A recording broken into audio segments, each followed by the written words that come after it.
Hey everybody, how's it going? I'm Nate Savage. And I'm Chelsea. And welcome to the Guitar Fam YouTube channel or the site, wherever you're watching it. This is going to be a short but very important little series called How Do You Work This Thing? Where that title came from is we were at a comedy club once, in an improv comedy club. And one of the guys doing one of the bits was pretending to be an old person trying to work a washing machine. He was like, how do you work this thing? So every time one of us has trouble with technology, that's what we say to each other. Yeah. And getting into electric guitar, if you're just starting out from acoustic, like switching over, or if you're just getting into electric guitar, like starting to play, in general, can be really intimidating because, it's so different from the acoustic guitar. There's so many more knobs and things to consider, like amps, pedals, all these things. So how do you work them? That's what this series is going to be all about. So you don't miss any of the videos that are going to be here. Just hit the subscribe button so you don't miss anything, and hit the notification bell too, so when you can know when a new video comes out. But this is kind of the story of a lot of people that use the Guitar Fam site, and it's Chelsea's story too, believe it or not. So I'll let her share that with you. But Chelsea's been playing the guitar for a long time, but not electric guitar for a long time. Yeah, so up until this point, I've been a recording artist, a touring artist, but I've always been using, or almost always been using, my acoustic guitar. And when I did use the electric, I was just doing like, regular chords, just happened to be on electric. I never really dove into electric guitar, and but I always wanted to. I bought my first electric guitar, I think 9 years ago, and I allowed the intimidation of all the technology and just, all the people shredding and everything to to keep me from really giving it a full good run and, giving it my all. And so now I'm in my mid-30s, and I've decided to give myself permission to pick up an old dream and to start learning the electric guitar and incorporating that into my own original music. But in order to do that, I have to get over the hurdle of technology, and I am technologically challenged. So if you're like me, and if you find the technology behind electric guitar and amps and pedals and everything intimidating, then this series is for you. I was lucky because I went through this kind of at a natural pace in my early teens. It was just fun for me. It was natural. But Chelsea's like, I ain't got time to mess with this. I just need to know how to work this stuff so I can make music. Yeah. So that's what we're going to do. This first video is going to be how do you work your electric guitar. And Chelsea plays a Strat, single coils. If you don't know what that means, we'll get into it. And I have a guitar that's very different. It's a Paul Reed Smith with humbuckers. So you may be thinking, well, I have this electric guitar, where do I even start? And that's what we want to go over with you in this lesson. To start off, if you have an electric guitar and you're used to playing acoustic, just realize a couple things. Number one, most electric guitars are going to have lighter strings on them, so you don't need to push down as hard, because when you do, it'll throw it out of tune. It can go really sharp. So just be aware that you can have a lighter touch on an electric guitar. That's totally cool. You're probably going to have 9 or 10 gauge strings on your electric. She has 9s. I have 9.5s actually. I just switched from 10s. It's because it's a little bit easier to play. The other thing is, I guess the only other thing you really need to know is that the strings for electric guitar are made out of a different type of metal. They're usually nickel-plated steel or pure nickel, whereas acoustic guitars are usually 80-20 bronze or phosphor bronze. Just different, and you usually have lighter gauge strings. So just keep that in mind as, like, when you go to buy strings for guitar. Pretty much any strings you're going to pick up now in a reputable music store will be good. Just make sure you're using the right gauge for whatever your guitar came set up with. Yeah, so how these videos are going to work is basically Nate is going to be walking me through and teaching me all the different knobs and things and how to work them. And we did this a few months ago. This idea for this series actually started at the beginning of 2021 when I decided that one of my goals for this year was to incorporate electric into my playing. And so he started walking through this with me just privately, and then we thought, well, we might as well film. You should be filming this, yeah. Yeah, so this is basically how it's going to work, and hopefully I'll ask the same questions that you've been thinking, and if you have any other questions that we haven't addressed, leave them in the comments below. Leave them in the comments below, and we'll definitely get back to you and answer those. So this is a reenactment, just to be clear, but this is pretty much how it went. Yeah. Okay, so you had mentioned humbuckers Yeah. and single coil pickups. So what's the difference? So if you look at Chelsea's guitar, she has 3 single coil pickups.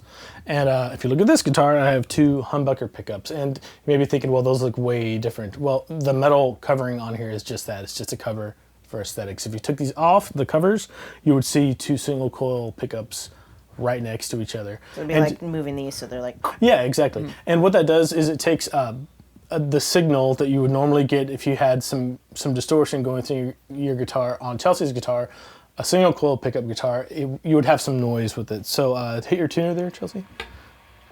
You hear that? there's a hum. I'll boost it in post-production so you can really hear the buzz that single coil pickups give you. Hit your tuner again. And there's my guitar. So the hum isn't there as much, and hence the term humbucker. Now, that was a way to get your guitar to be quieter when you use lots of distortion on it, you know. Play yours, Chelsea, just so any single note, just like I just did. Again, one more time. Okay, but you hear that hum in the background, right? Yep. Okay, so what they did is they found out that if you put 2 coils next to each other, it cancels the hum out, hence the name humbucker. What it also does, and I'm going to clean this tone up a little bit. Check this out. You're on your bridge pickup, right? Play a G chord. Okay, you hear how bright and open sounding that is? Yep. You hear how that's louder and darker? Play yours again. That's the basic difference in as far as tone between single coils and humbuckers. It's not bad or good. It is just what it is. And if you like it, go ahead. Okay, so if you wanted like a more meatier, like heavier sound, yeah, then you go with the humbuckers. Or if you want like a cleaner, sort of glassier, cleaner, open. That's the way I would describe it a lot. I always like to think about it as B.B. King versus Stevie Ray Vaughan. Stevie Ray Vaughan played a Strat with single coils. His tone was a little bit brighter, not necessarily thinner, but thinner. That sounds negative, but it's really not. B.B. King's tone was bigger, rounder, more bass, more full, and it's not necessarily bad or good either. It is what it is. So that's always how I like to think about single coils versus humbuckers. Now, living in 2021, we fortunately have some really cool features on guitars called coil taps, which, check it out. There's my humbucker sound, my bridge pickup. Coil taps are when you pull a knob or flick a switch on your guitar, and voila, it sounds more like a single coil. So if you see on a guitar that you're looking at has a coil split or a coil tap or anything like that, that's what it's referring to. When this knob is out, now play your G again. Okay. That's a lot more similar in tone and volume. Because what it does is it drops the output, because it's usually just using one of the coils in here instead of both of them, or maybe it just drops a lot of one of the coils on a humbucker out. Versus like a night and day difference. So if you're doing like more rock, or if you want like just a fuller, like jazzier sound maybe, then you might want to go with humbuckers. If you want a brighter, more open sound, single coils might be the way to go. Or if you need both, if you like both like me, get a guitar that can do both with a single coil tab, and then you can use the full humbucker too. That's cool. Yeah. So that's the difference between pickups. Now, how do you decide what pickup to use? Or what are the differences between the pickups? Why are there 3, you know? Right, and I noticed one thing that I had been wondering about was just with the pickup selector. I've got 5 positions here, and just knowing when to use what. Yeah. Yeah, so I'd love to walk through that. Yeah, on a Strat, I find that I use the neck position the most. Just because I like that sound. That's neither here nor there. But you're going to come across a couple different kinds of pickup selector switches on your guitars, and we have both of the main ones here. Chelsea has the 5-way switch, the little blade switch, selector, and those come in either 3 or 5 positions. And then you have something like you would see on a Les Paul, normally a 3-way toggle switch. Down on this guitar is just the bridge. Middle is both. And then up is the neck. Is up always the neck, or is it different on a three-way toggle guitar? like this? That's usually the case. That's the industry standard, I would say. But Okay. you can tell like readily. See how much darker that got? Kind of like the treble rolled off and it got more mellow, like jazzy versus rocky. That's how you can tell the brighter, rockier sound will be the bridge. The jazzier and more mellow tone will be the neck.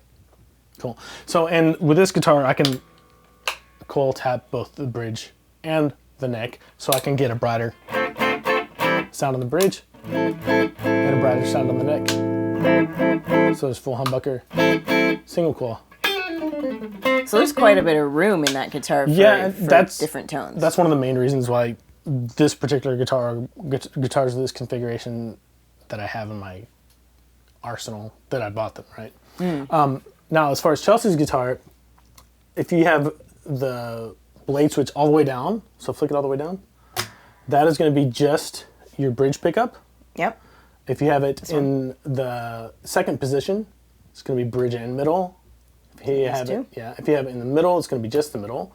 And if you have it next position, the fourth position, it'll be middle and neck, and just neck for the fifth position. So you're wondering probably, when do I use these things? When is the best time? Yes, I feel like that is, even just all of that can be a little bit intimidating. And yeah, just as a general rule, the brighter you want your tone to be, the farther you're going to want to go back to the bridge.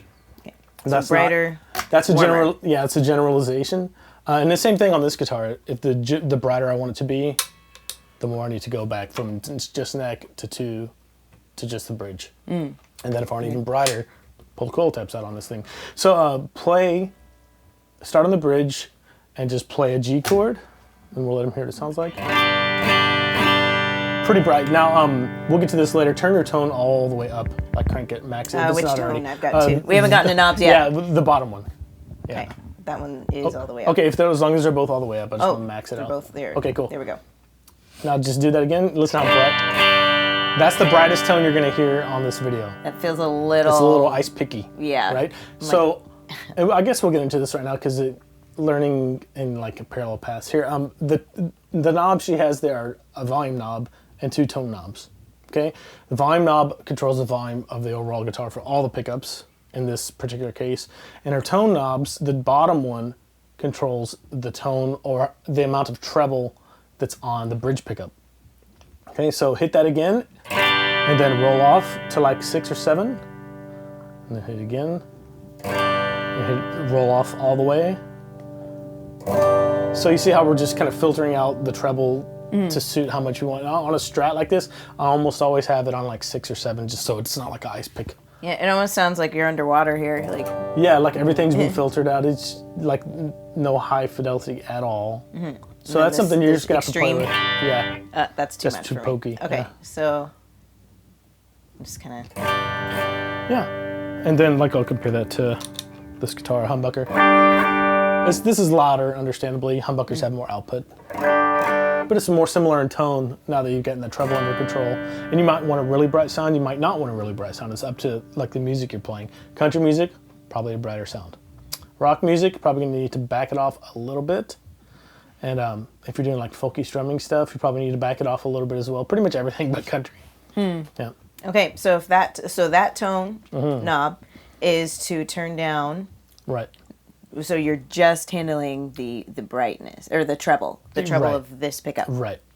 So what about this? That one functions a little bit differently from guitar to guitar. I would assume that does the tone for the other two.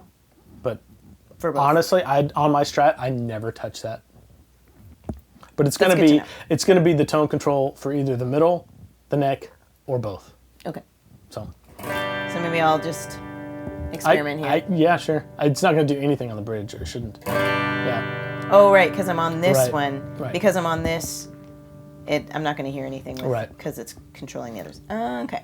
Right. So the next position, second position, is a position that's used for like funk, quacky funk type stuff a lot. Positions 2 and 4 are a bit weird. I don't personally like them unless I'm doing funk.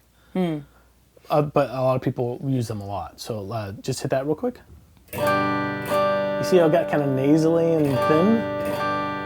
It's not bad. It's just a characteristic of a Strat style guitar. So if you're a fan of Prince, is this a good... Maybe. It depends on the song. Oh, okay. Or like James Brown. James Brown, maybe, yeah. Okay, so the next position is just the middle. Okay. And this is probably what I would consider the most natural sounding, like, and when I say natural, like an acoustic guitar. The reason for that is, well, first off, I'll say this. The farther you get away from the bridge, the more mellow it gets, because, watch this, even as you pick.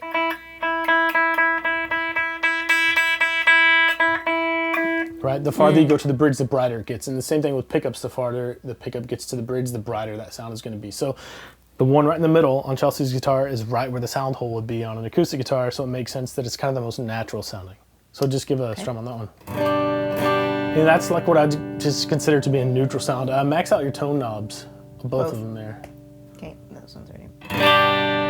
Okay, now roll off on the middle tone knob, see what happens.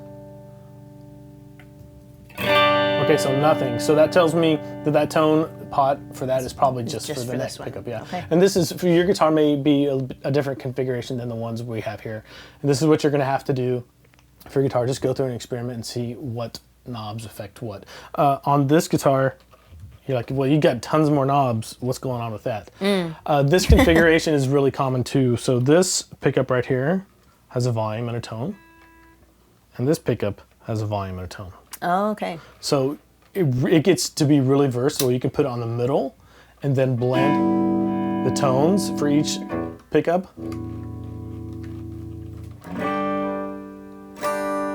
Which is very interesting. So you can have a certain pickup on more than the other, which ends up being like a really versatile. I don't mess with that at all. I usually just throw it on 1, 2, or 3, whatever position. So do you keep yours just maxed? It depends. If I'm on humbuckers, I keep them maxed. If I'm on, let's see, single coils for the bridge, I usually back off on the tone just like you would with your bridge, right? Because it gets a little bit bright and pokey for me. Hokey pokey. The hokey pokey! Hokey pokey. Okay, next position, 4th position there. This one, again, is kind of the weird, quacky one that I personally don't like a lot, but it's great for funk or specialty kind of things. And the tone knob, middle tone knob, might do something on this one. Let's see. Okay. Yeah, there you go. Yeah, it did. Yeah. A little bit. A little bit. Now, is it maxed out now? Yep. Okay, cool. So maxed, and then I turn the tone knob down all the way. Cool. So like position 4 here is like a less extreme version of position 2. It's still got that kind of funky vibe, but if you want like a thinner, different blues kind of sound, position 4 is used a lot for that type of stuff. And I thought I heard someone say that John Mayer uses this. Yeah, I could see that position sometimes. Yeah. I personally only ever use 1, 3, and 5 on a Strat, unless I'm doing something funky or covering something that uses a different position. Just because I play Telecaster a lot, and that's essentially, it's more similar to a Telecaster when you have that type of setup. Anyway, number 5, position 5. Okay. And so this is always 5 and this is always 1. That's how they number it? That's how I number it. Okay. That's how most people that I know number it. Okay. So 1 is the bridge, Right. 5 is the neck. Right. Okay. Instead of, I always want to consider this 1, but I want to make sure. It's because you probably use it more, right? Probably, yeah. And that's the same with me. I use this position on a Tele or a Strat probably at least 50% of the time. At least. And you'll see why it gets a nice, warmer but still glassy sound since you have a humbucker. Give that strum. But I don't have a humbucker. What? Well, sorry, single coil. Oh, okay. Yeah, that's what I meant. Okay. And your tone is all the way off. So, yeah, there you go. Right. There you go. So it's still bright, nice, but it's more round and it's a little warmer.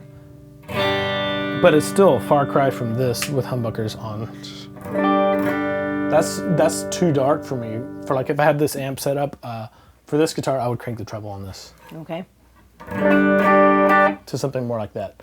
But well, we're getting into amps then in the next video, so stay tuned for that. And just so you know, we're running through a Blues Junior, a Fender Blues Junior, straight, nothing else on it except for the reverb on the amp.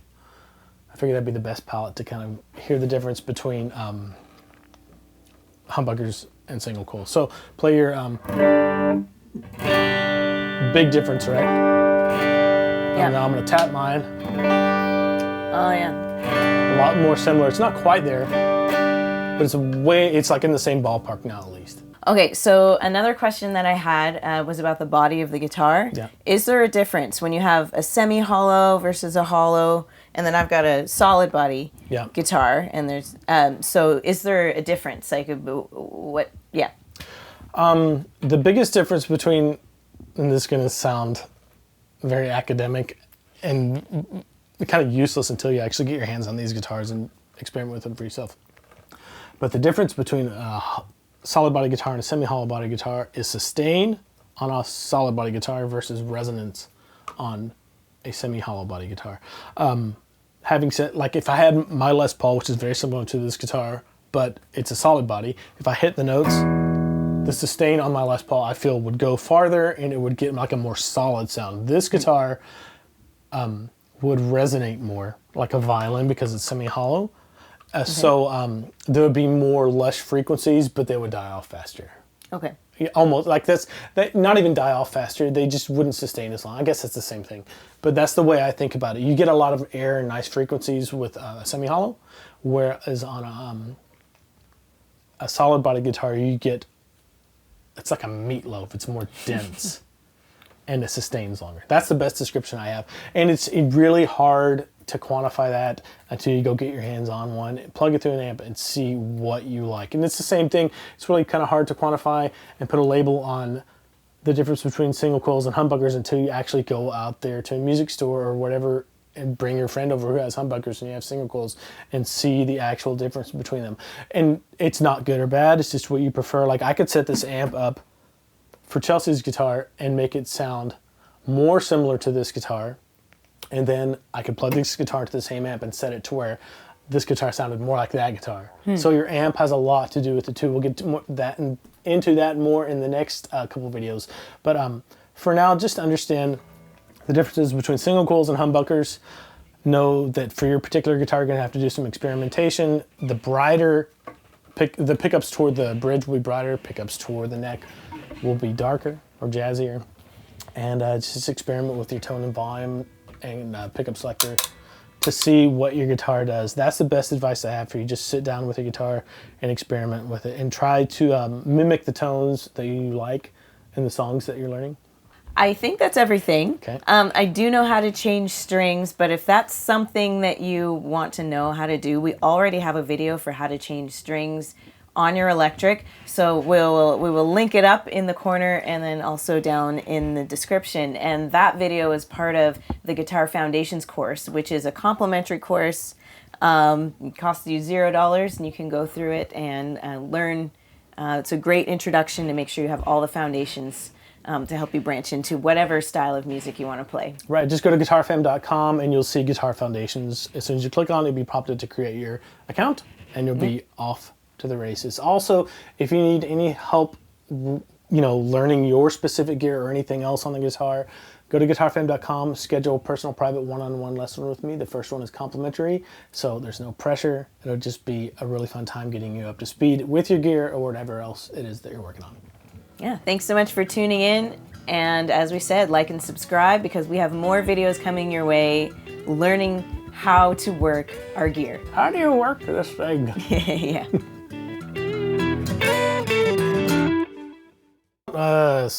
I just picked my finger. I was like, hey.